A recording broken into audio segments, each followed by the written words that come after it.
Si vous avez récemment cherché à acheter une télévision, vous avez probablement vu QLED et mini LED affichés absolument partout. Dans les magasins, sur les miniatures YouTube, même sur le côté des boîtes. C'est comme si l'industrie de la télévision pensait que les acronymes étaient tout leur nouvel argument de vente, mais leur but est de vous embrouiller et de vous faire dépenser plus d'argent. Mon travail, cependant, c'est de vous aider à comprendre tout ça et, avec un peu de chance, de vous faire économiser de l'argent au passage. Si vous êtes en train de vous demander lequel est le meilleur entre QLED et mini LED, sachez que l'industrie de la télévision vous induit en erreur, car ces technologies ne sont pas rivales. Et comprendre la différence entre eux facilitera, je l'espère, votre choix de téléviseur. Allons droit au but.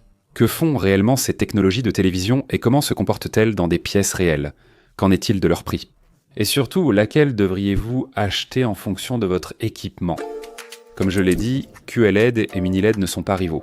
Je le répète pour éviter que ces entreprises induisent pas en erreur. En 2025, de nouveaux téléviseurs QLED sont en vente. De nouveaux mini LED sont en vente ainsi que des téléviseurs combinant les deux technologies. On pourrait croire que la somme des deux rendrait le téléviseur plus cher, mais ce n'est pas le cas. Le QLED, c'est surtout deux choses. C'est une question de couleur et de vivacité. Les écrans à cristaux liquides classiques paraissent parfois juste délavés. En ajoutant une couche de points quantiques, le Q de QLED, l'image devient soudain plus lumineuse, éclatante et fidèle en couleur. Le HDR accentuera les rouges qui n'auront plus l'air orange et le rendu des couleurs s'approchera de l'OLED sans le coût de celui-ci. Les QLED traditionnels utilisent un rétroéclairage LED direct, ce qui signifie que les téléviseurs QLED sont très lumineux et colorés, mais leur contraste n'est pas exceptionnel. Le mini LED, lui, privilégie luminosité sur ses contrastes. Ces rétroéclairages LED directs comportaient environ peut-être entre 50 et quelques centaines de zones de gradation locale. Et les zones de gradation locale correspondent au nombre de zones dans lesquelles les rétroéclairages LED peuvent être atténués indépendamment les uns des autres. Plus un téléviseur a de zones de gradation locale, meilleur sera son contraste entre zones claires et sombres. L'arrivée de la mini LED a nettement réduit la taille des LED. On peut donc désormais placer des milliers de zones de gradation locale derrière ce panneau, et cela permet un contrôle beaucoup plus précis. Les zones lumineuses vont briller là où elles sont censées le faire. Les ombres restent sombres, et l'écran n'a plus l'air d'être recouvert d'un filtre gris. Ces deux technologies de téléviseurs répondent à des problèmes différents. Mais combinées dans des modèles comme le TCL QMBK, le Neo QLED de chez Samsung ou la série U9 de chez Hisense, tous utilisent des points quantiques pour la couleur et des mini LED pour le rétroéclairage, offrant ainsi luminosité et contraste. Et c'est pourquoi quand on me demande lequel acheter entre QLED ou mini LED, honnêtement je réponds « prenez les deux ». Encore une fois, l'industrie de la télé essaie de vous embrouiller.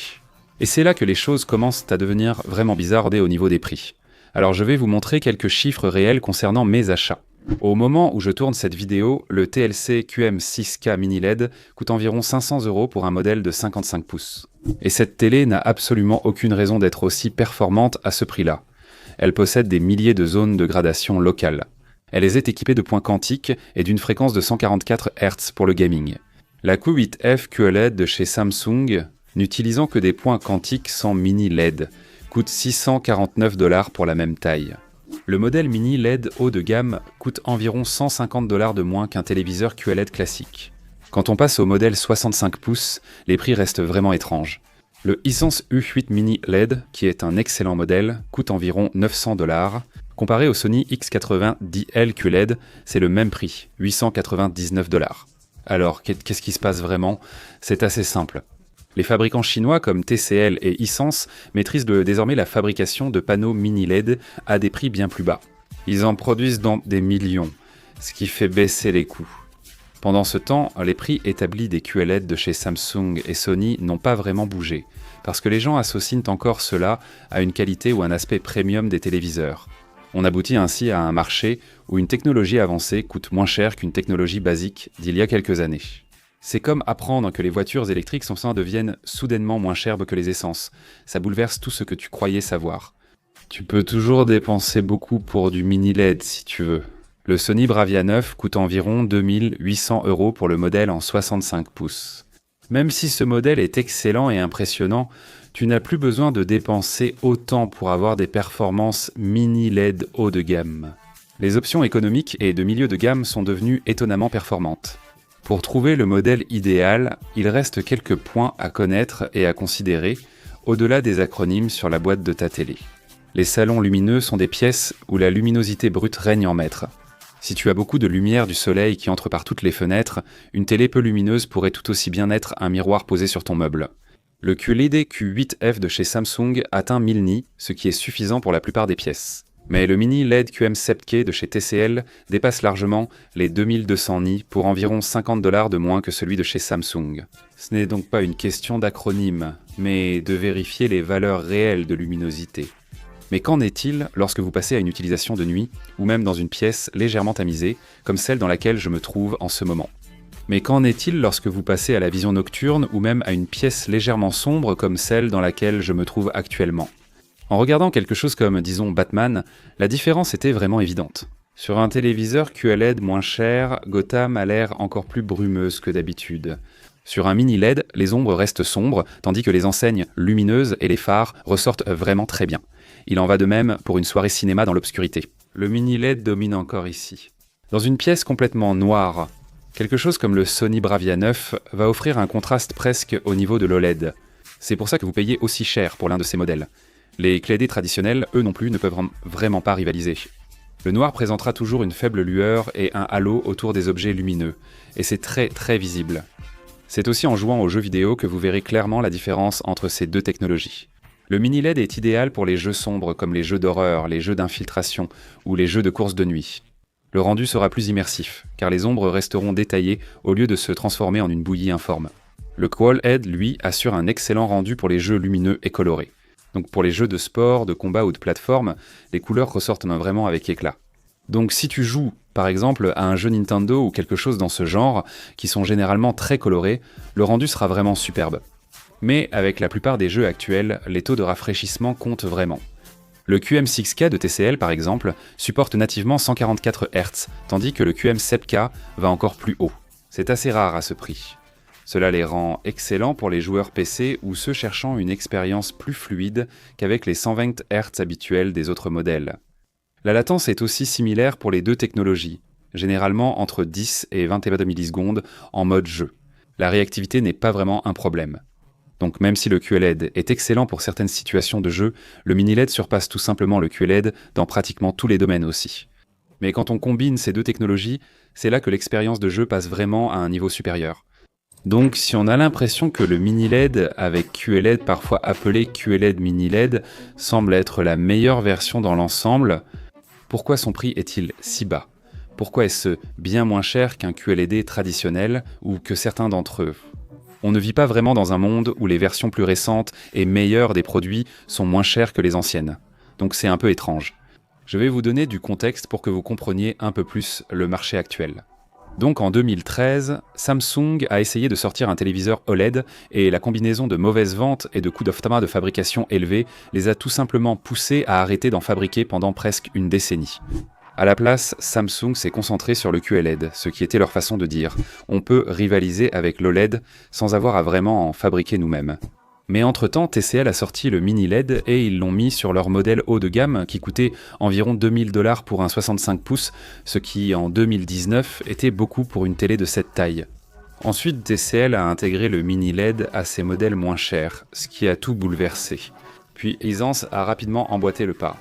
En 2023, le mini LED est arrivé sur des téléviseurs à moins de $1000 alors que les QLED coûtaient plus cher. Donc si on avance jusqu'en 2025, le mini LED n'est plus une technologie haut de gamme. C'est devenu totalement courant maintenant. Et les téléviseurs QLED ont enfin commencé à baisser considérablement, peut-être l'année dernière. Si j'avais fait cette vidéo il y a un an, l'écart de prix entre ces technologies aurait été encore plus important. Je pense que c'est pour cela que les gens sont si confus. Le marketing part dans tous les sens. Les entreprises vont constater que les téléviseurs QLED standard à rétroéclairage direct ne rivalisent pas avec les mini LED et que leurs ventes baissent, mais elles continuent de de les promouvoir chaque année comme des modèles haut de gamme ou équivalents aux mini LED. Ne vous méprenez pas, les téléviseurs QLED ont leur place. Je ne dis pas que cette technologie doit disparaître. Cela reviendrait à supprimer des options pour les consommateurs, ce qui ne me plaît pas du tout. Je pense simplement que vous devez connaître la réalité de la place de chacun dans, disons, la hiérarchie des technologies TV. Les téléviseurs QLED sont en bas de l'échelle. Le mini LED est là. Et combinés au QLED, ils sont au sommet. C'est la vérité. Il ne devrait y avoir aucun problème avec la place que chacun d'entre eux occupe dans cette hiérarchie. Les entreprises doivent simplement fixer le prix de ces modèles en conséquence. Maintenant, les choses vont clairement dans cette direction. Peut-être qu'il faut attendre encore quelques années, mais ce n'est pas le cas aujourd'hui. Et savoir tout cela pourrait vous éviter une erreur très coûteuse. Donc après tout ça, voici la conclusion. Si vous regardez la télévision seulement dans une pièce très lumineuse comme un salon avec beaucoup de fenêtres, ne faites pas attention aux acronymes. Regardez la luminosité et le prix. Certains QLED seront plus lumineux et moins chers que les mini LED, et vice-versa. Donc assurez-vous de trouver le bon équilibre entre le prix et la luminosité.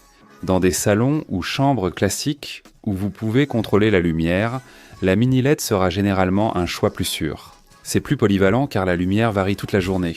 Mais dans les installations home cinéma sombres, comme un sous-sol ou une salle multimédia dédiée, la mini LED va également s'imposer facilement, car le contraste est primordial. Maintenant, pour les gamers, ça va vraiment dépendre du type de jeu auquel vous jouez le plus. Si vous jouez principalement à des jeux lumineux et décontractés, le QLED fera probablement très bien l'affaire.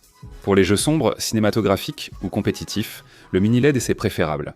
Maintenant, pour ceux qui ont un budget limité, étonnamment, la technologie mini LED est souvent le choix le moins cher lorsque l'on compare les modèles récents, ce qui va à l'encontre de l'adage traditionnel. Si vous cherchez un téléviseur lumineux pour un usage occasionnel et que le contraste importe peu, vous pouvez trouver d'excellents téléviseurs QLED d'il y a quelques années à des prix très bas. Pour les recommandations, d'après tout ce que j'ai testé, voici quelques options remarquables que j'ai trouvées. Le QM6K 55 pouces de chez TCL à 500 € offre un excellent rapport qualité-prix avec point quantique, mini LED, gaming 144 Hz et un HDR très performant. Les angles de vision ne sont pas idéaux, mais pour ce prix, ce modèle est une vraie affaire et restitue très bien les tons de peau.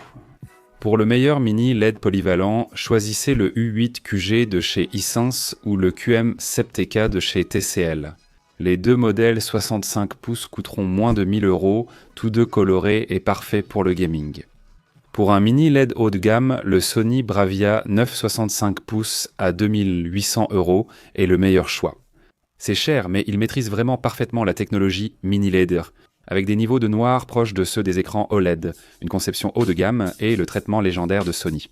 Pour un téléviseur QLED très lumineux, optez pour le Samsung Q8F. Lumineux, fiable, avec le logiciel Samsung très abouti. Si vous voulez le meilleur QLED polyvalent, choisissez le UCXH de chez Hisense. Il a quelques années de plus, et ce n'est pas forcément le roi des demi-zones, mais l'ensemble est étonnamment bon et représente un compromis solide. Mais après tout ça, voici la réalité. Le débat entre QLED et mini LED n'a plus vraiment d'importance aujourd'hui. Les meilleurs téléviseurs vont combiner ces deux technologies. Et le choix devrait dépendre de la façon dont vous utilisez votre téléviseur. Est-ce que vous allez devoir lutter contre les reflets de la fenêtre pendant le match de foot du dimanche? Est-ce que vous allez devoir baisser les lumières pour votre soirée cinéma? Est-ce que vous allez jouer jusqu'à 2 h du matin? C'est ça qui devrait guider votre choix, pas forcément l'acronyme qui figurera sur le côté de votre boîte. Alors arrêtez de vous préoccuper de ça. Demandez-vous plutôt si vous allez revoir Superman pour la 4e fois ou commencer un autre épisode du meilleur pâtissier à la télé, comme chez moi. Pour être clair, moi je voulais regarder Superman et ma femme voulait regarder le meilleur pâtissier. Donc on a fait un compromis et on en est maintenant au 3e épisode du meilleur pâtissier. Mais pour choisir entre la technologie QLED et la mini LED pour la télé, aucun compromis n'est nécessaire. Si le prix vous convient, prenez celle qui a les deux. Merci beaucoup d'avoir regardé et on se retrouve dans la prochaine vidéo.